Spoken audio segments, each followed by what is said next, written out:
Investors are reacting positively so far today to the first GDP estimate for the 2023 fourth quarter released this morning. But their enthusiasm has started to wane as the day progresses. There is a lot of good news already baked into stock prices. Real GDP was much stronger than expected at a 3.3% annual rate, and the personal consumption price index declined. For the fourth quarter, personal consumption inflation was reported at 1.7%, below the Fed's target of 2%. Core PCE inflation was just 2%. The report is describing a blue sky scenario, at least for the economy in the 2023 fourth quarter, of good real GDP growth with declining inflation. This is the first estimate for the 2023 fourth quarter. There will be subsequent revisions. On an annual basis, PCE inflation was reported at 2.7%.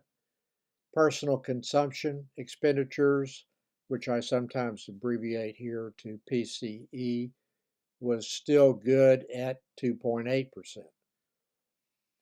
The CME FedWatch tool, as of 11 o'clock Central Standard Time today, January 25th, 2024, has only 11% probability that the federal funds range will be the current 5.25% to 5.5% as of the June meeting of later this year, and a 0% chance of a higher rate by then. The odds that the range will be at least 25 basis points lower than now is at 89%, and there is a 39.3% chance for at least a 50 basis point cut. I'm going with the no more than a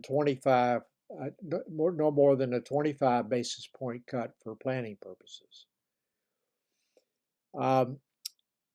There is no reason, in my opinion, for the Fed to cut by 50 basis points on or before the June meeting, with the economy humming along nicely as it is now. I think the Fed members would need to see more evidence that inflation is staying near their target level and a meaningful slowdown in the economy before cutting by 50 basis points on or before the June 2024 meeting. In my next blog, I will be discussing a slight change in my portfolio allocation that involves reducing my allocation to regional bank stocks. For the most part, I do not like the fourth quarter earnings reports, which I've reviewed so far, that continued to show net interest margin compression and generally flat to down EPS compared to the 2022 fourth quarter. I did participate in today's 2-month Treasury bill auction.